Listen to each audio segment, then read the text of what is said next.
Hi there, I'm Vincent Boss and I provide dating and self-improvement advice.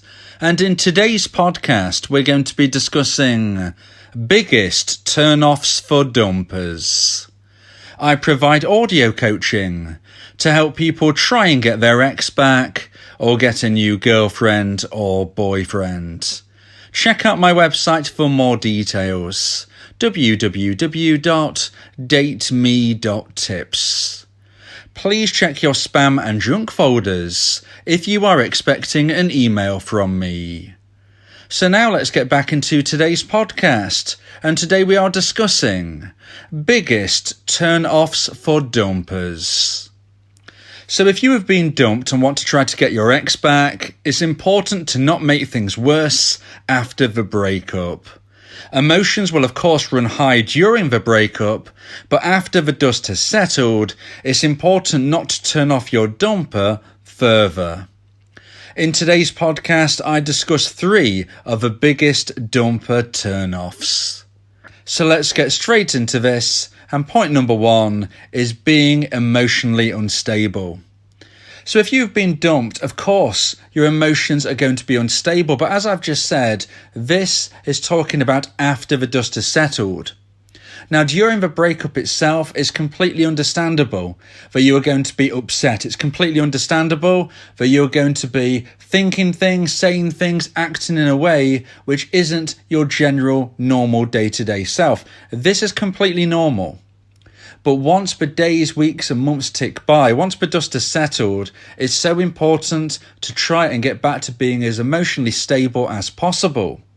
If you feel this is a challenge, if you feel you need support, then please always remember to contact your local doctor and find a local counsellor that can help you through depression. Depression is serious, but you can and will get through it. These negative emotions you are feeling are temporary.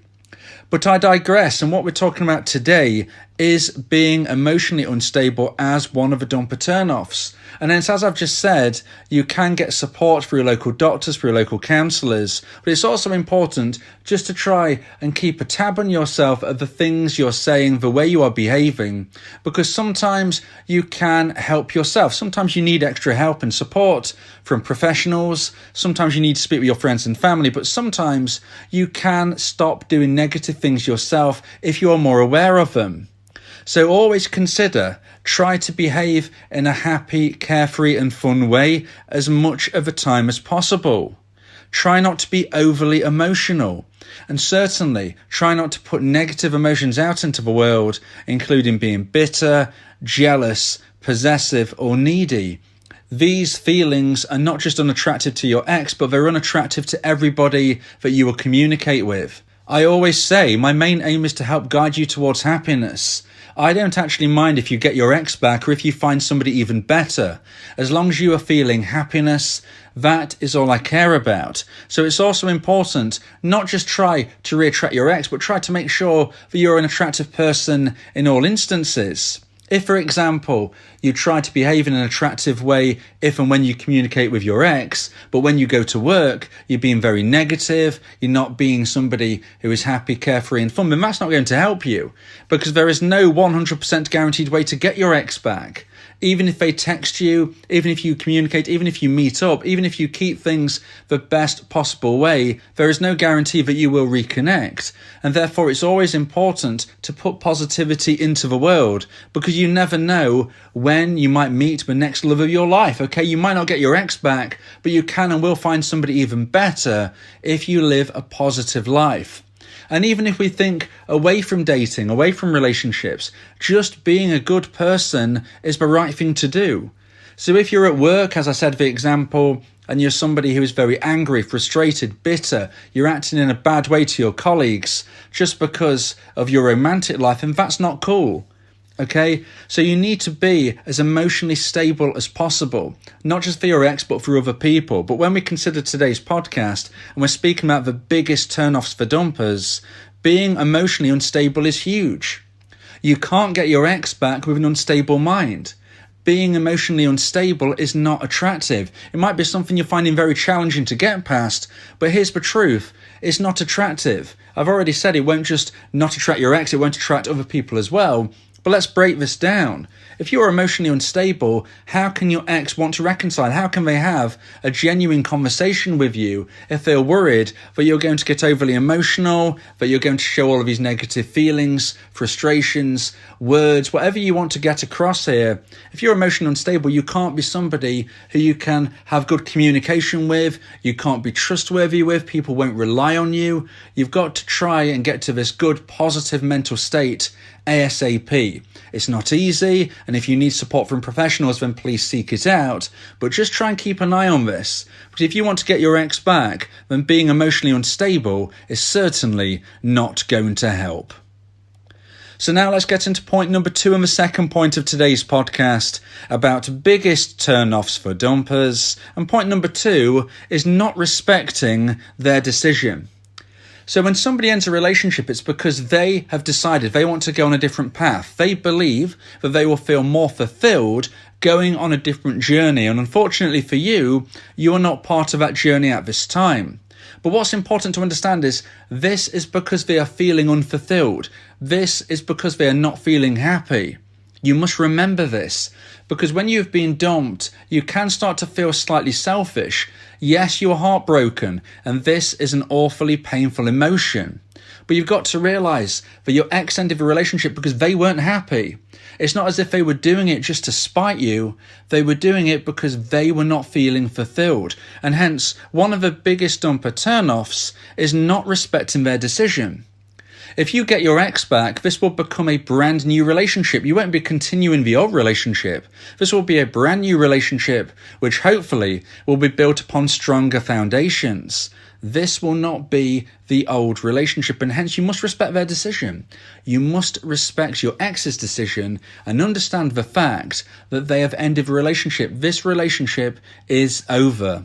Yes, you can get your ex back, but no, it won't be that original relationship. That relationship is over. You must respect their decision. They've made the decision because they aren't happy, and this isn't just about you. Now look, I know the pain you are going through. I know the struggle you're experiencing.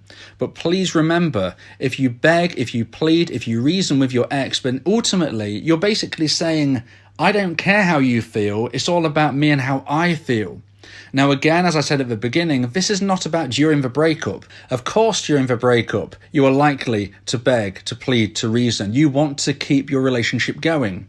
But when the dust has settled, if you keep begging, pleading, reasoning, this is not congruent with somebody who respects the decision of their now former partner. You are literally saying, I don't care what you feel. I don't care that you're not fulfilled. I don't care that you're not happy.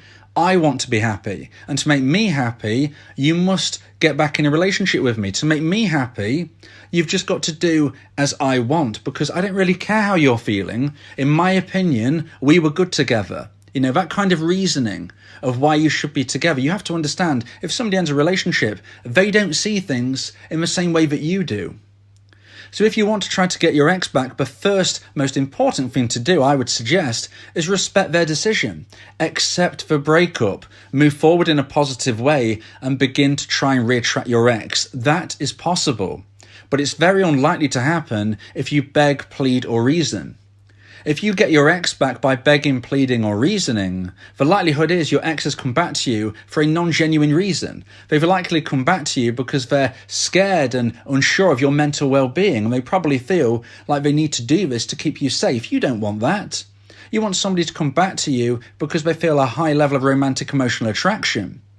If somebody reconnects with you through pity, then this is unlikely to last long term. It's likely to be a short-term connection that they're just trying to keep an eye on you and make sure that you're okay because they're worried about you.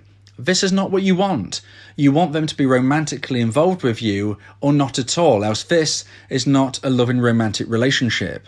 So when we're talking about the biggest turn-off for dumpers, we have to consider not respecting their decision as one of the most important turn-offs, because if you don't respect their decision, then why on earth would they want to reconnect with you in the future? Respect their decision. Go through self-improvement, use the hints, tips and advice I give in my podcasts and my audio coaching course where I speak with you one-on-one and really try to strategize your best chance of trying to get your ex back. If you do those things, that will give you a better chance of success instead of begging, pleading and reasoning once the dust has settled. So now let's get into point number 3 and the final point of today's podcast about biggest turn-offs for dumpers. And point number 3 is becoming a version 0.5. Now, after a breakup has taken place, you're going to be feeling low. Your self-esteem will be lower than it was before. But I always say to you, you've got to push forward, go through self-improvement and become a version 2.0 of yourself. One of the biggest worries that I, as your coach, or that anybody else who cares about you would see is if you actually regress. If you regress from a person that you were, you will become a version 0.5 of yourself. And this is a huge dumper turnoff. The reason is, if you consider that you were version 1 when you were dumped, then this means you must improve, you must become a better version of yourself to try and reattract your ex. If you actually regress, if you become a version 0.5, then this is going to be a huge turn-off for your ex. If they ended the relationship when you was version 1, then they're certainly not going to get back with you if you're version 0.5. But what do I mean by this? What is regression? What is becoming a version 0.5 of yourself? Well, I would say it is not living life to the full. It's being the type of person who weeks and weeks and months after the breakup is just sitting in their home alone, feeling sad and upset for themselves and not trying to live their life to the full. It's also somebody who lives an unhealthy lifestyle. Maybe you start taking substances which aren't healthy for you. Maybe you aren't getting enough sleep. Maybe you increase your weight by a crazy amount. Maybe you lose a crazy amount of weight. You've got to try to keep your sleep pattern healthy, your eating healthy, your lifestyle healthy, exercise regularly, live a type of life which is healthy for your mind, body and soul. Another situation we can see from becoming a version 0.5 of yourself is if you let the rest of your life collapse. Let's say, for instance, that you lose your job. Remember, in point number 1, I was speaking about maybe, for instance, you go into your work and you have an attitude problem. You're somebody who is angry and bitter in your work. What happens if you get the sack? That's not going to help you, is it? You had a job and now you don't. That is regression. You need to make sure you maintain your job, maintain your friends, maintain your hobbies and your interests, and then grow them further to become a version 2.0. Improve yourself, don't regress. Your ex won't take somebody back who is instead a worse version than they used to be. If they ended a relationship when you're version 1, they won't want to take you back if you're version 0.5. Don't regress your life. Instead, push forward and live your life to the full, becoming a better version of yourself today than you were yesterday, and a better person tomorrow than you are currently today. If you become a version 2.0 of yourself, you will grow your attraction net, and this will enable you to cast that net out to sea and attract even more people than you did before. This could include your ex, who has since ended your relationship, but also it will increase the chance of attracting new people into your life who previously weren't interested in you. When you were a version 1, there would be certain people that you couldn't attract. If you become a version 2.0, you will be able to attract more people with your larger attraction net. As I said, I don't mind if you get your ex back or if you find somebody even better. As long as you are happy and fulfilled, that is all that matters to me. And hence, becoming a better person rather than a worse person is so important, because if you do regress, if you do become a version 0.5 of yourself, then this unfortunately is one of the biggest turn-offs for dumpers. If you believe that this podcast has helped you, then please consider buying me a coffee. The link to do so is in the description. Yeah, if you miss your ex, we can help with that. Help you get him back, or we can help find you someone else. Yeah, Vincent, the relationship coach, giving you some insight, bringing you a new approach. DateMe.tips, go and check the site, giving you advice, helping with your love life. Get your ex back, or move to the next. Ain't no sweat, Vincent got you. Finding love ain't no problem. Yeah, DateMe.tips, check it out now.